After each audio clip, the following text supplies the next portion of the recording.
欢迎收看神秘文怪事，大家好，我是团长。没有订阅的朋友，请按下订阅按钮，谢谢大家。加入我们优秀神秘文怪事团，拜托大家用力按下订阅，拜托大家。大家可留言告诉我。各位优秀神秘文怪事团团员，大家好，感谢团员新进团员耐心等待，再次感谢所有团员支持本频道。影片中英语翻译中文不容易，本频道制作不容易，拜托大家帮忙加入。今天故事开始前，先提醒大家，影片最下方神秘文怪事订阅键定下去，用力按去下，请订阅，请帮忙一下，请拜托帮忙一下，谢谢大家。介绍更多好朋友加入神秘文怪事。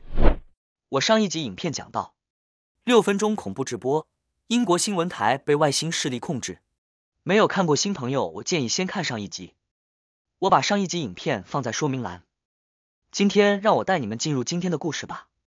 日本流传着百货公司上方有幽灵船的都市传说，这个地方也是很多的观光客到日本都会去的景点。它是1958年开幕的千日百货，开幕没多久就发生火灾。我们先不讨论火灾发生的原因，因为太过离奇，连火调人员也非常纳闷。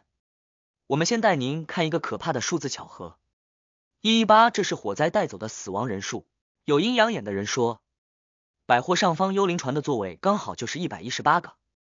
为什么是118？竟然跟百货的前身有关系。而第二天百货的恐怖传说真实性更高了。老一辈的香港人都知道，草蜢的宝贝对不起这首歌不是唱给人听的，而是唱给百货公司的空气所听的。还有这张是当年太平洋百货开幕的海报，从开幕那一天起24小时不间断播放，宝贝对不起整整播了10年，直到多年后，草蜢成员在节目中不小心透露当初唱这首歌的真正目的。这是上海太平洋百货在1993年12月19日开幕当天的宣传海报，满是笑容的背后其实藏了一段惊悚内幕。从开始营业的第一天起，一直到2003年为止，10年之间，每天24小时重复播放同一首歌曲，播到被民众投诉谩骂，百货公司还是执意要播。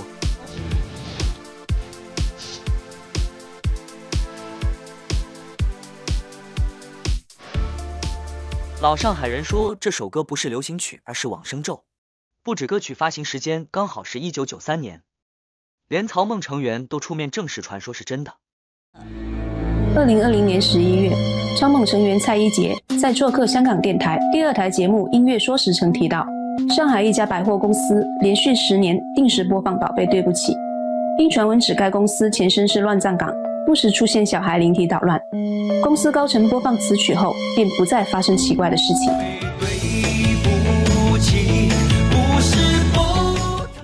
原来这块地不太前进，兴建前也没有请高人好好处理，导致商场新建完成后，大量的人潮打扰到死去的英灵。在徐家汇太平洋百货盖起来之前，这也曾是一座由外国传教士出资筹办的育婴堂，专门拿来收容一些被遗弃的弃婴，却在日后的日本侵华战争中被摧毁殆尽。他们大量死于饥饿、疾病以及战火，等人草草的就地掩埋在育婴堂前的草坪下。百货公司的警卫说，每天晚上巡逻时，会在空无一人的走廊听见小孩的哭闹声，其中又以6楼的玩具店特别热闹。太平洋百货中有一层专门为儿童设计的区域，里面有许多孩子玩的玩具。这些玩具每次下班之后都会被收拾好，但是第2天就会发现玩具零零散散的到处都是。更令人发毛的是，这些玩具上还会留下小小的齿印，像是被小孩啃咬的痕迹，吓得商场员工纷纷离职。2002年9月，一名网友也在论坛发文表示，逛百货时遇上了难以解释的现象。曾经有一天的下午3点多，那时候百货公司里人潮不多，月妈妈带着自己的女儿想要玩具区选购玩具。正当妈妈走上前要带女儿去结账的时候，她清楚地看到，似乎有一股无形的力量在和女儿争抢着娃娃。那股力量将娃娃用力抢走，而小女孩也像是被人狠狠推了一把似的，狼狈跌坐在地上。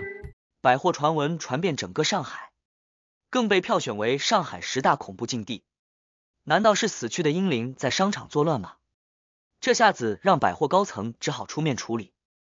于是他专门去了趟泰国，找了个高僧想办法说明原委之后，高僧给了他一段往生咒，让他在商场里播放，以超度那些冤死的英灵。但由于惨死的孩子太多，怨念太深，所以得放10年。人来人往的百货，怎么可能天天播放往生咒把客人赶跑？后来高层决定将往生咒进行加工。于是太平洋集团花重金从泰国请来一位高僧，在泰国一首欢快的曲子中下了一道往生降，然后由著名作词人谢明训填词，并邀请了当时香港当红乐队草蜢演唱了这首《宝贝对不起》。宝贝对不起，将手给同样，真的不愿意有爱忙安son上。宝贝对不起这首歌，当年还真的是改编自泰文歌曲《开心没问题》，而泰文版的 MV 开头是一连串离奇难解的符号，乍看之下就像咒语经文。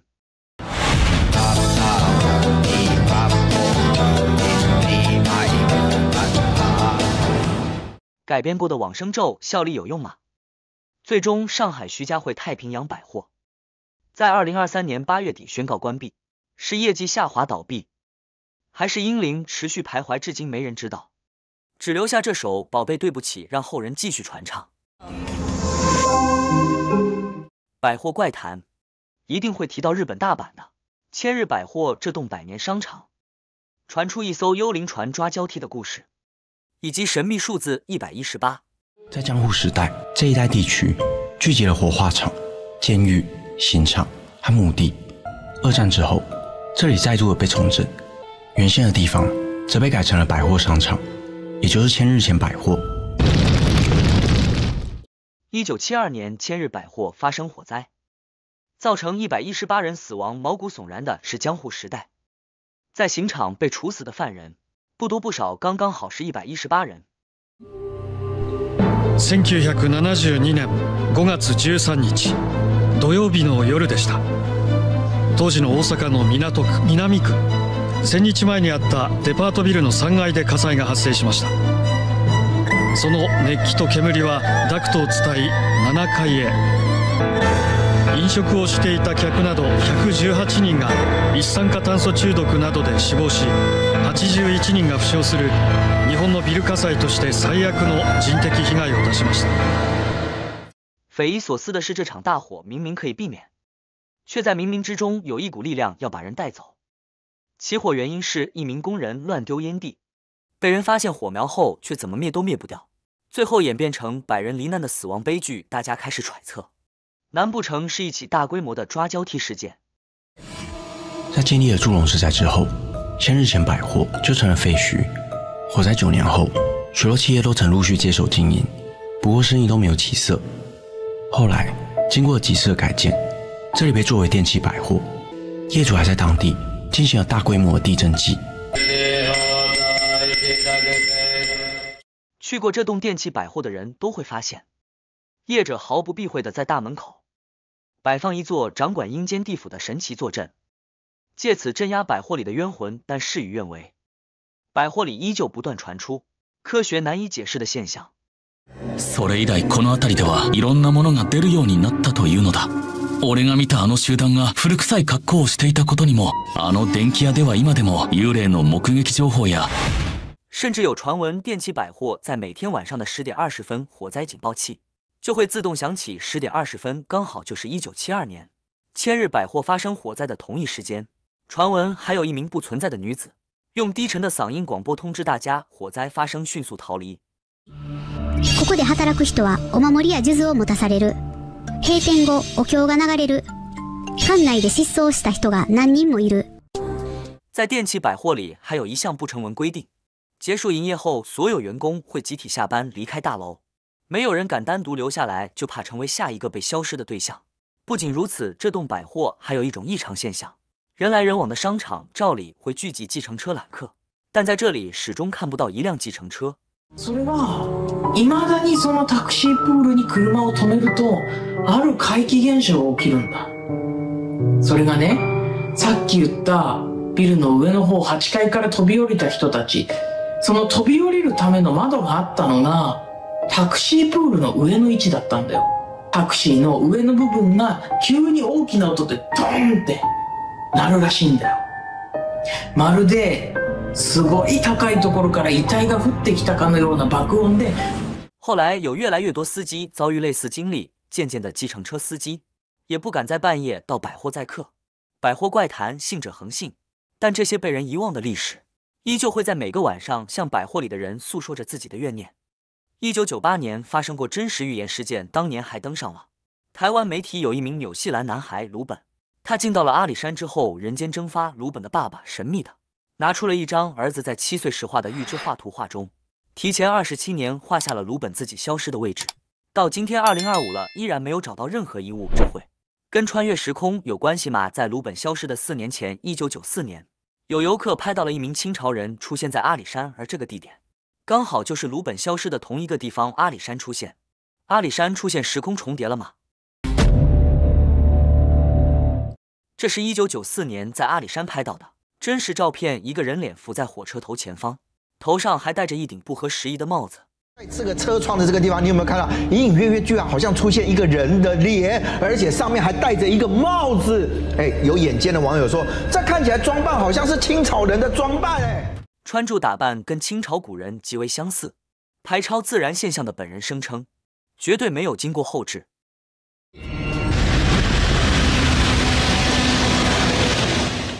照片的拍摄地点就在嘉义阿里山。恐怖的山中传说开始传开，4年后发生了更离奇的大学生死亡预言事件。当时有一名纽西兰大学生到阿里山旅行，但一进到山里就瞬间消失，到今天仍然下落不明。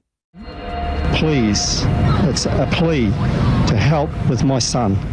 心急如焚的父亲千里跨海寻子，还跑到总统府请愿。当年几乎把整座山都翻遍，却一点线索都没找到。案件焦灼之际，父亲菲尔突然想到一件毛骨悚然的事。儿子在7岁那年曾经画下一幅预知画，提前16年早画下自己消失的片段。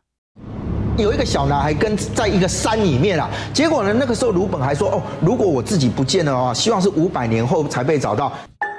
这幅预知画加上500年这个时间点，靠着这些线索能找回鲁本吗？父亲拿着预知画到阿里山找人，没想到部落族人一看到马上认出这是部落神山塔山。从没到过台湾的7岁男孩，怎么会知道在塔山画中展示的鸟类和阿里山上的台湾蓝雀也有几分相似？这会是巧合吗？当地耆老怀疑大学生消失事件和4年前的小火车惊见清朝人，其实和日治时期的神秘传说有关。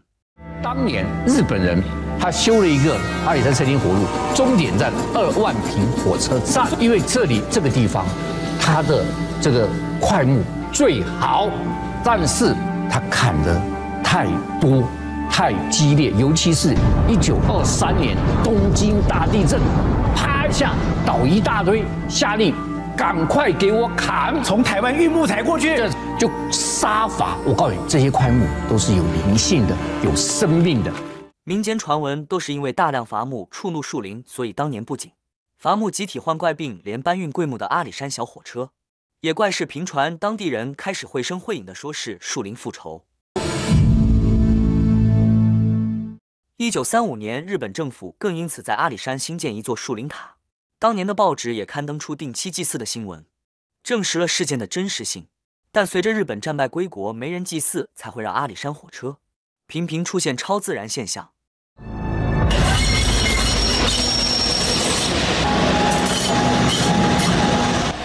以科学层面来说，铁路快速穿梭会产生一股强烈磁场，有可能不经意开启了阴阳两界的大门。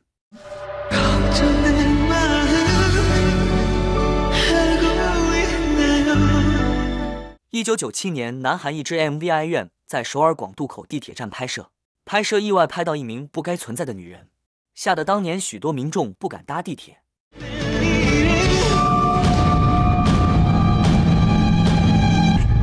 你看到了吗？我放慢再看一次。在火车入站的时候，清楚可以看到火车驾驶旁站了一个黑长发、身穿白衣的女子。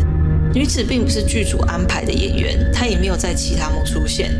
她的穿着打扮看起来更不是火车长的同事。列车长发誓拍摄现场只有自己一人，也不认识这名女子。为了让事情尽快落幕，制作公司立刻将 MV 中出现不明女子的片段删除。但韩国民众已惊慌到投诉电视台，要求禁播 MV 成功。아 저거 맞아.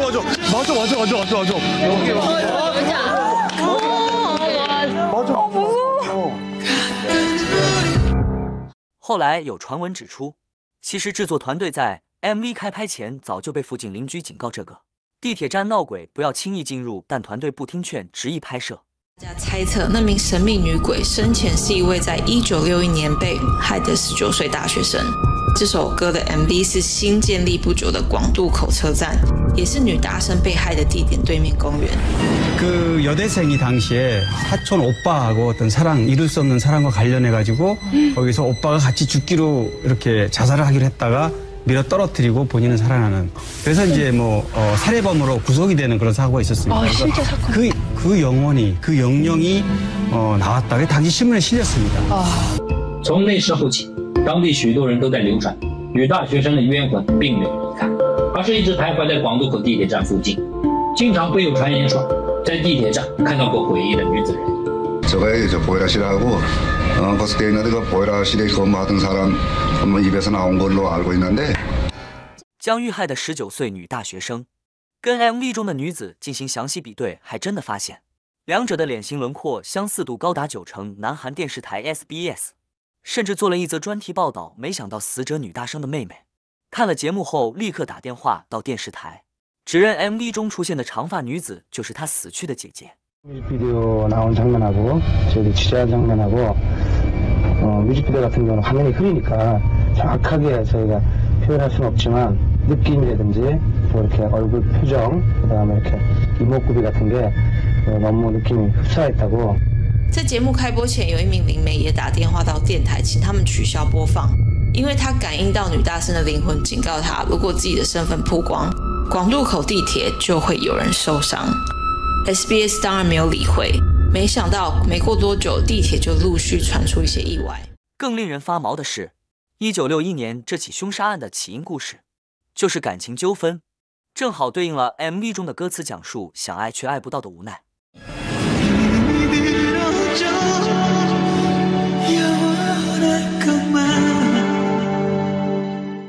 不明女子出现的片段正巧唱到关系无法持续。 警方后来抓到杀害女子的凶手，惊悚发现竟然是女子的亲表哥。难道他想藉由悲伤情歌，表达不愿死去的哀怨？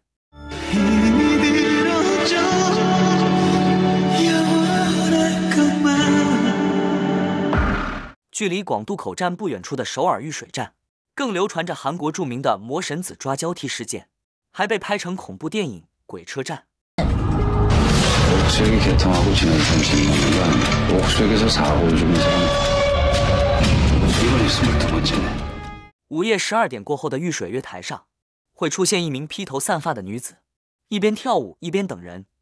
2009年的某天凌晨5点，有一名男子来到玉水站，准备搭车回家。他看见了一名披头散发、穿着长裙的女子，弯着腰，摇摇晃晃地走在月台上。 整个人的肢体动作非常大，但又很不自然。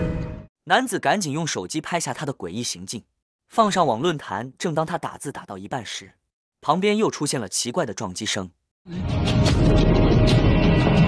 那名女子竟然将整个头重重地撞在墙上，并不停地来回冲撞墙壁，撞到头都流血了。见到女子的诡异行为，男子开始有些紧张，他颤抖地用手机录影。当男子再次抬头， 想确认女子跑去哪时，人不见了。她不见了。他告诉网友们，而网友们问道：“会不会掉下月台了？”网友们的好奇心驱使他前去查看。好，我去看看。可怕的地铁惊魂让论坛上的网友们非常关心后续发展。直到隔天，韩国的晨间新闻报道，昨天晚上在玉水站发生一男一女跳轨的轻生事件。 事故发生后，玉水站有抓交替的传闻，也成为韩国民众心中的阴影。因此，只要入夜，热闹的玉水站就会空无一人，非必要，没有韩国人会在半夜前往丽水站搭车。至今仍是个未解之谜，这个世界到底有没有？疫情刚到的这几年，国内开始兴起了到山上露营，跟大自然亲近，为的是享受新鲜空气，远离都市尘嚣。但有些国家、有些山、有些区域，小心生人勿近，因为有太多不寻常的诡异失踪事件。像是香港的西贡就有一个关于结界的传说，这让当地民众议论纷纷。原来在西贡的山区，过去常传出有登山客失踪的事件，而其中又以这一起休班警丁丽华案最为知名。这是2005年的9月，一名探员丁丽华，这一天他休假来到了西贡山区爬山，只不过爬着爬着他迷了路，第一时间当然是打电话来寻求协助。但诡异的事情来了，整整7分钟的通话过程里面，接线生怎么问他怎么查，就是没有办法确定他的位置。而这通电话结尾是以2个字救命作为结束，之后他人间蒸发，再也没有他的讯息。尽管相关单位搜山搜了好几天，连尸骨连物品都没有发现。事后有人还原这7分钟的电话，他讲了些什么呢？其实丁丽华讲了好几串神秘的数字，不过这些数字不是坐标位置啊，因此不少人怀疑丁丽华他是不是进入到西贡山区那传说中的结界空间呢？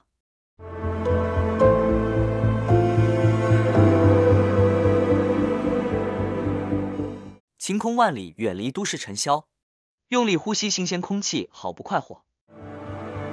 Oh, you can't even see it.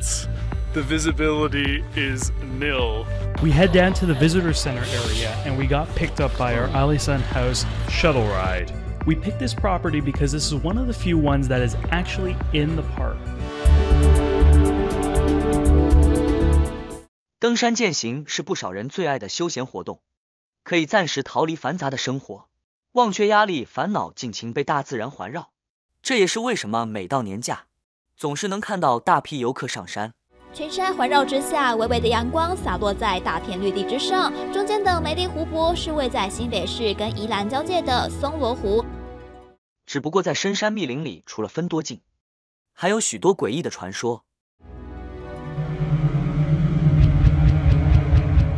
今天要介绍的可以说是历史上最著名，也是最神奇的登山悬案之一——西贡结界事件。西贡又被称为是香港的后花园，从里到外都散发出慵懒氛围，可以搭船跳岛，街边满是文青书店，自在漫步在小巷里，能感受到浓厚的香港气息。只不过这样一个风景区，怎么会跟失踪案扯上关系呢？先把时间倒回16年前的2005年，当时一位45岁的反黑组探员丁丽华，这天他刚好休假，于是就来到西贡麦里浩径爬山。2005年9月11日中午12点45分，香港警务处的报案中心接到一通電話。唔該，我行山㗎，而家喺西貢586啊。咩事啊？我行山蕩失路啊。或許是迷了路，丁麗華打電話報警，希望能尋求協助。喂，先生。喺西貢嗰邊啊。你係咪行緊西貢麥理浩徑啊？係啊，冇錯。只不過這通電話卻成為了整個事件最大的謎團。而家個位置喺4870，然後係咩？聽聽當時丁麗華報警時候的錄音，可以判斷他在聲中迷失方向。這沒有什麼好奇怪的，但過程中他講出了一些神秘數字。48020啊，48020啊，係咪啲標距柱啊？係咩柱啊？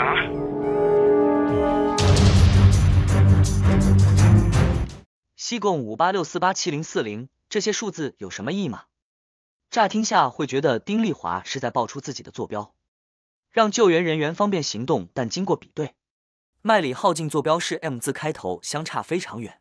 还是这几串密码有什么特别的意义吗？喂，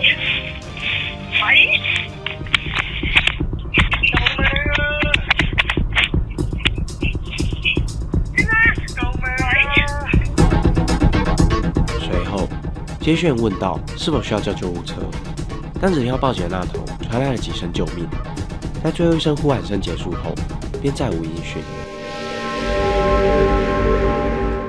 之后，丁丽华就人间蒸发，警方还有搜救队上山，都没有找到他的下落。俗话说生要见人，死要见尸，却连遗体都没找着。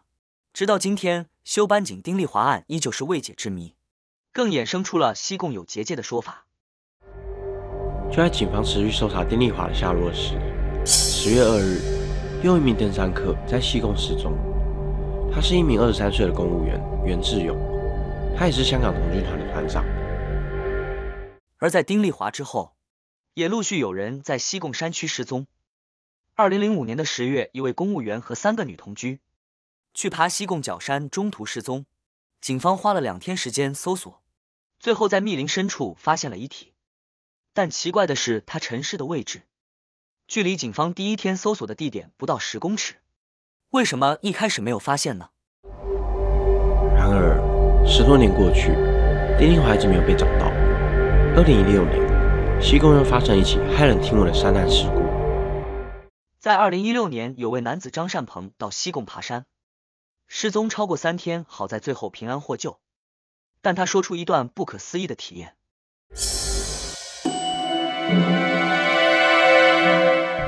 1个月后，康复后的张善鹏在个人的脸书写道，他失踪那4天的经历。当天，他按照原定计划进行徒步旅行，但他发现天色突然变差，准备提早下山，却在一处灌木丛中突然昏迷。当他再次醒来时，已经是晚上8点，因此他只好在山上度过一晚。隔天，他继续寻找下山的路，但却不慎迷了路。当他路过一条溪谷时，看到2个人影在溪边戏水，但他不管怎么呼救，对方都充耳不闻，就像是有一道无形的结界将张善鹏给隔开。有不少人推测，或许是这个地区有着特殊磁场，让人失去方向感才会传出结界的说法。而登山的诡异事件也不止这一桩。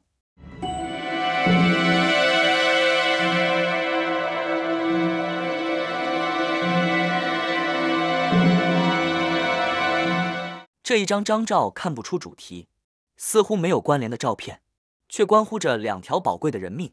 2014年，2位荷兰女孩克里斯还有丽珊结伴到巴拿马旅行，为了这次壮游，他们存了好久的钱，打算趁这个机会学好语言，也协助偏乡教育。这时候的他们还不知道自己即将来大难临头。So their trip began on the 15th of March in 2014, and for the first 2 weeks of the 6-week trip, they were kind of just hanging out, doing their own thing, exploring the city themselves, and I guess that was kind of like their celebration time, their like reward time for graduating.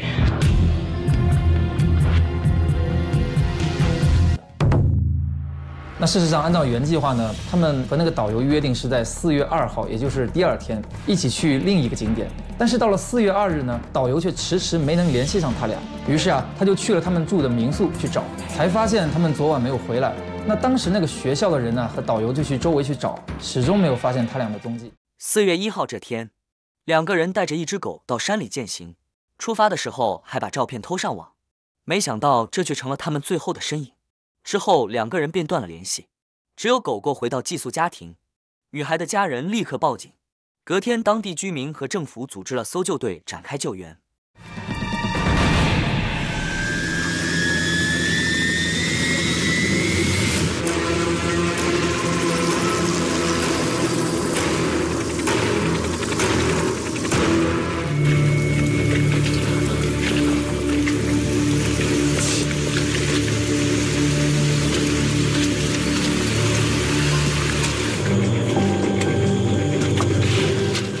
动员大批人力，甚至还出动特种部队喊警犬，始终一无所获。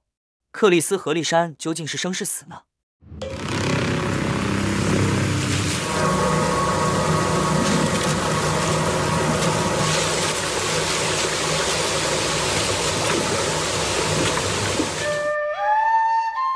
这2家人还寄出高额奖金找人。2个月后，当地一名妇人捡到了一个背包交给警方，经过检查，证实是丽珊的包包，里头有太阳眼镜、贴身衣物、护照，还有最重要的手机跟相机。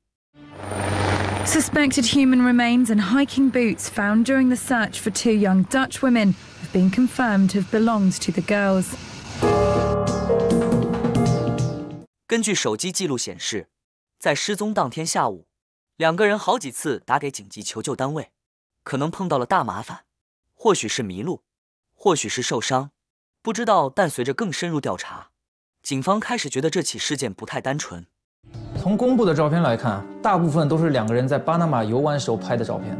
那在4月1日，也就是上山的第一天，我们几乎可以从照片中看到他们一路的行程。相机里的照片大部分是在普通不过的生活照，却掺杂着一些匪夷所思的照片，而且是在他们失踪之后所拍摄的，勉强还能看出拍摄地点是山林间。照片上有大量白色光点，看起来不太像萤火虫，还有神秘的发光球体。这时候有人开始怀疑，他们不是碰上山难，而是遇到了无法解释的存在。Someone uses the camera to take 90 incomprehensible photos at night, which are like something out of a horror movie. 又过了2个月，有居民在树林里发现一块盆骨，脚长住之后，调查人员又找到了33张骨牌，经过 DNA 比对，确定是失踪的克里斯和丽珊。他们没能活下来，却留下了巨大的谜团。And then we have 4 of them, and these photos were taken the night of April 7th into the morning of April 8th. They're just so random. Like, what were they doing? You have a rock, and you have this red material, I guess candy wrappers around it, tied to this twig. The theory is that one of the girls was already deceased, and the other one was trying to mark the location of her body. 是在雨林里遭到野兽攻击，还是摔进深沟活活饿死？但都无法解释。相机拍下的诡异照片，还是说2个女孩在这片恶夜森林里遇到了山魅，又或者是外星人？ And then this one is super weird, a little eerie. You see that right there? Some people say that that could be a body, or to me, more likely, if it is a human, it's somebody passing through beneath. These photographs to me look like they were taken from inside a nightmare. 在这2个人失踪的10天里，发生了什么事？为什么偏离原本的观光路线，进入密林深处？还有很诡异的一点是，警方找到的盆骨有漂白过的痕迹，这不是野兽所能办到的。Look, we know that this trail is a drug trafficking trail. Like, we have been told that. They told us not to stay out here at night. So we know that there are shady characters that make their way through here. 随着纪录片团队深入调查，也发现这座雨林的确很不寻常。当地人盛传，因为路线崎岖，很少敢靠近，所以有贩毒集团把这条路当作运毒路线。女孩神秘消失，或许是他们搞的鬼。So I'm in the jungles of Panama, investigating the disappearance of 2 Dutch girls. And if I've learned anything so far, it's that this jungle is absolutely terrifying. 直到今天，2位女孩死亡的谜团依旧没被揭开。在这起事件发生后，陆续至少有20名的旅客在巴拿马雨林中遇难。或许这个地方真的存在不寻常的东西，真相到底是什么，我们也不得而知。然而，种种诡异传闻越传越盛。随着农历7月的到来，有越来越多难以解释的事情，再度成为大家讨论的话题。接下来，我们要带你回到1986年，美国的康涅狄格州，看看这栋房子非常漂亮的白色外观，加上前方还有庭院，看起来相当的典雅惬意。对卡门一家人来说，住在这里当然也是一个最佳的选择。然而，当他们住进去之后，却遇到一连串的超自然现象。难道这是在冥冥之中，有一股力量正在驱赶他们吗？ Mary, wait until Aunt Sarah and Uncle Peter tell us where our rooms are. Mary. 小孩来到刚搬进的新家，兴奋地讨论想要哪个房间。对于来到这里即将展开的新生活充满期待。1986年，艾伦与卡门夫妇的大儿子菲利普因为罹患癌症，时常得要在纽约与康涅狄格州之间奔波，每次都得花上超过8小时的路程才能接受治疗。为了减轻孩子的负担，太太卡门决定找出权宜之计。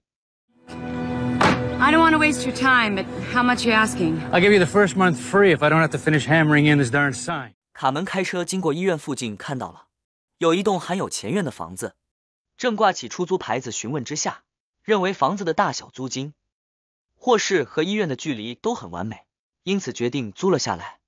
全家展开新的生活，没想到住进去之后，却陆续发生难以解释的现象。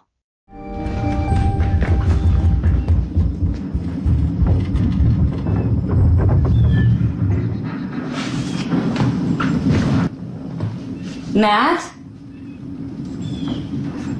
Matt, did you find a bedroom? 楼上传来重重的敲打声，原本以为只是孩子的脚步声，不以为意，但要用餐时，又像是有人在恶作剧。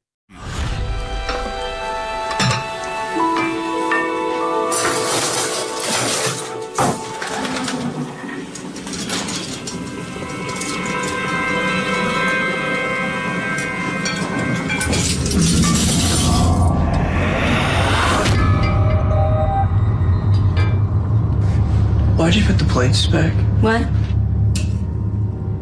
Well, I put the plates out, and now they're back. I didn't touch them, sweetie. My oldest boy, Stephen, came to me the day we moved into the house, and he said, we have to leave here immediately. The house is evil. It's really evil. Something bad's going to happen if we stay. Whoa, Mom. What?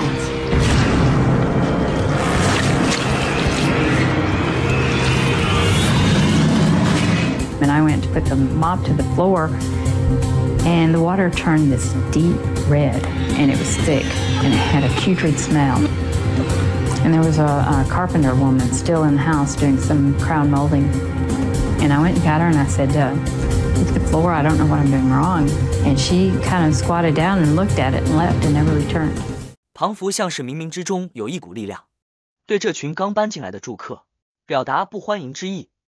但对于超自然现象不太迷信的卡门来说，原本都不以为意，直到有一天让他眼见为凭。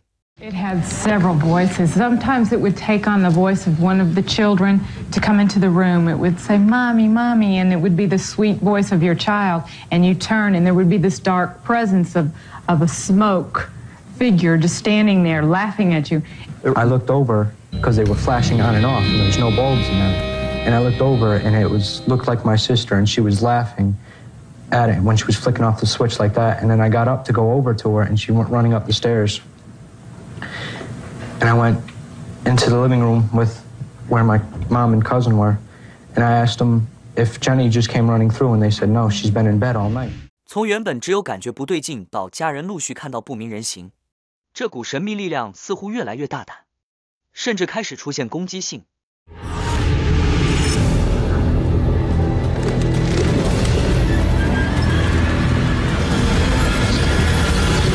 I couldn't see it because it was behind me, but it was like it was just freezing cold. It was like a hand on my back, and it would just like, when I was laying on this side, and this bra strap would always be pulled down. “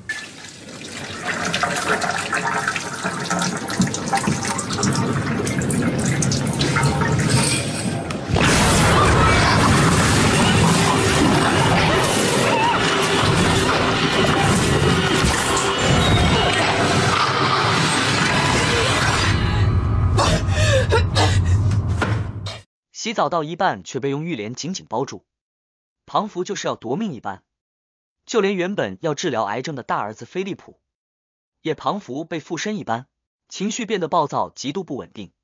He had a journal or a notebook that he would write poems and letters and notes, and just he would jot anything down, and a lot of it was really dark and enough to make me go to my Aunt Carm in regards and worry. He had gotten pretty mean and just started attacking Brad constantly. Just leave me alone!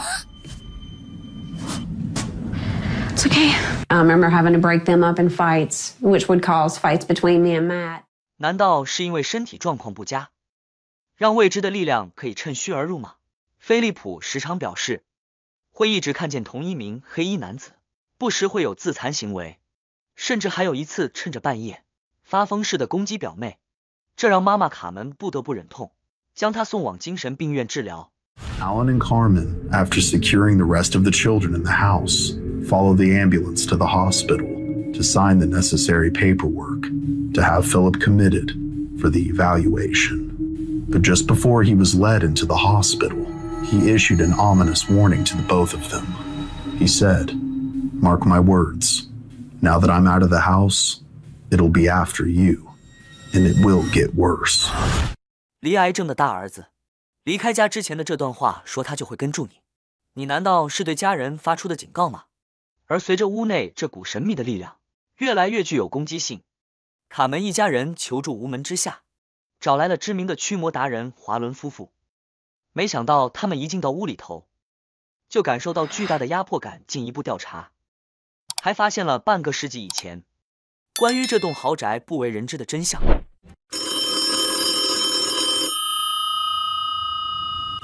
We didn't know too much about it other than the fact that, you know, when she called, she was hysterical on the telephone.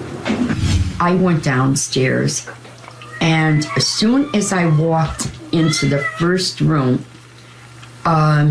it was just an overwhelming bad feeling. I had a feeling of fear and like that. 一进到屋内，就连见过不少离奇事件的华伦夫人都感受到一股莫名的恐惧感。他们决定花点时间住下来，要来看看这个房子到底发生什么事。没想到经过9周的调查，真的让他们听见了一个诡异的声音。When we were there, we would stay in the master bedroom. Not that we were sleeping, but we were there. And you would hear that chain hoist coming up by itself.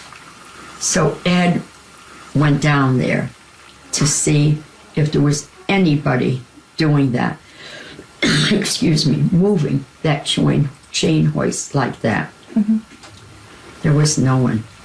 There was no one down there at all. 暗夜里没有人的地方，却传出链条运作的声音，这可让华伦夫妇明白，这栋房子真的有蹊跷。而且进一步追查，却揭开了半个世纪以前不为人知的惊人真相。Okay, so check it out. A case of materialization. That is Ramsey Eggman, and this was his mortuary. Now, he had a very interesting hobby, psychical research.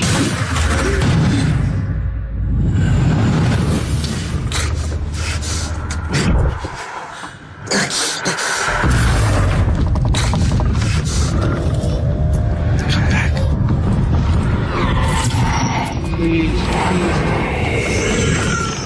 恐怖的降临仪式透过具有特殊体质的男孩，让亡者家属得以和逝者沟通。原来艾伦与卡门一家人住进的这栋白色房子，曾经在数十年前是殡仪馆，甚至还传说有如邪教的仪式，让整栋大楼的阴气更旺。然而在看似没有异常的外观之下，其实走进地下室，却还是留有过去的足迹。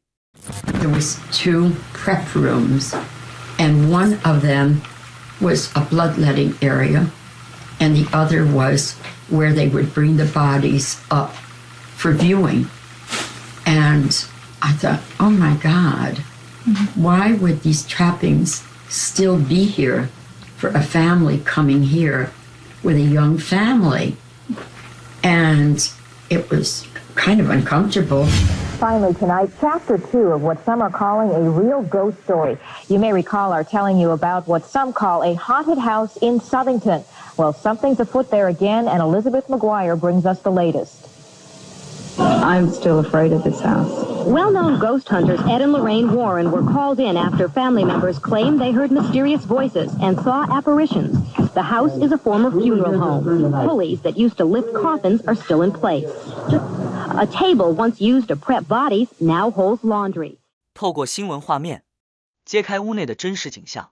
华伦夫妇接下驱魔委托，让这栋康乃狄克鬼屋瞬间声名大噪。但或许是留在屋内的怨念太深，想要驱魔单靠华伦夫妇也难以招架。The bishop assigned 2 priests. to come. One of the priests was an exorcist. The other was a very high-ranking clergyman, Catholic priest. And they both came there and said masses. They both wrote letters to the bishop that the house required an exorcism, but they didn't want to be the priest, to be picked to be the exorcist.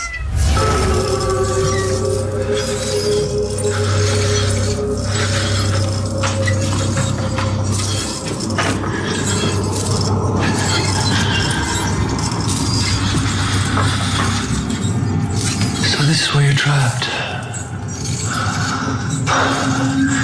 Don't worry. Whatever you may have done, we're not here to punish you. Only to free you.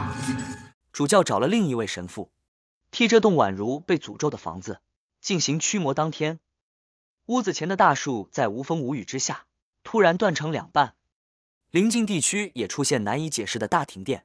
Philip would be released from the mental hospital about a month later after the exorcism had transpired. He not only seemed to be in stable condition, but appeared much healthier. 看似驱魔之后，菲利普的病情有了好转，但没多久，他却突然离死亡，也被诊断出患有精神分裂贫血。然而，到底夺命的是疾病，还是曾经的恶灵缠身？这起被称为美国官方唯一承认的超自然事件，至今仍有许多解不开的谜团。都市传说依旧继续流传，成就是否背后都有外星助力，留给众人想象空间。虽然难以置信，但在科学家让这起世纪悬案多了分想象空间，留给众人想象空间，或许人类就能解开许多难解的谜团，也留给团员无限想象。埋藏着无数科学难以解释的神秘事件，在这里人类显得渺小又无力，背后的谜团让人想不清也猜不透。是否有未知力量的助力，还有待解答。是真是假，只能说信者恒信了。至今仍是人类想要解开的重大谜团，许多人还是选择宁可信其有，请大家自行判断。希望您会喜欢今天主题，也欢迎在下方留言分享你对这些的看法。大家帮我按赞、订阅、开小铃铛，谢谢。感谢收看，下次再见。